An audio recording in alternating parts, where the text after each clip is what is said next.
Madam location வந்துருச்சு இறங்கிக்கோ. என்ன madam நடக்குதுங்க? இங்க வா. இது வந்து இங்க வேதாந்தா கிளாஸ் நடக்கிறது. பிவிஎம் இங்க பிரம்ம வித்யா மந்திர்னு ஆ வாரத்துல 2 நாள் கிளாஸ் நடக்குங்க. சனிக்கிழமை ஞாயிற்றுக்கிழமை கிளாஸ் நடக்குது. சரி மேடம். இப்போ அப்புறம் பேனர் வச்சிருக்காங்க. என்ன பேனர் அது? அந்த பேனரா அது வந்து அக்டோபர் 2ஆம் தேதியில இருந்து மகாபாரதம் நடக்க போறது. ஓ அதுக்குதான் மகாபாரதம். பேனர் வச்சிருக்கு. Super super. அதுலயும் அதுல வர கர்ணன் கேரக்டர் எனக்கு ரொம்ப பிடிக்கும் மேடம். ஓ அப்படியா? கர்ணனா? ஏன் அப்படி? பேருக்கு ஏத்த மாதிரியே கொலை வள்ளல் மேடம் கர்ணன். அதுலயும் அவர் செஞ்ச புண்ணியத்தை கடைசி எல்லாத்தையும் கொடுத்துருவாரு. அதுலயும் கிருஷ்ணர் கூட அழுகு நாட்டு ஆடி இருப்பாரு. அவரு கிட்ட இருக்க புண்ணியத்தை எல்லாத்தையும் கடைசியா வாங்கிட்டு அர்ஜுனன் வந்து அதுக்கப்புறமா அடிச்சிருவாரு. பாவம் மேடம்.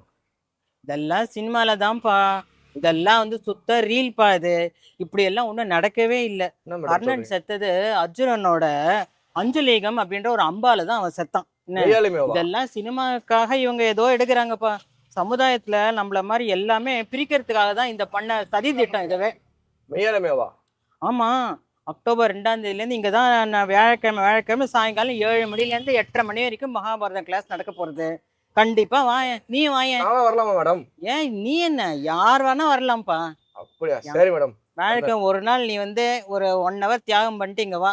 லைஃப்ல நீ கண்டிப்பா முன்னேறிடுவேன். கண்டிப்பா வரேன் மேடம்.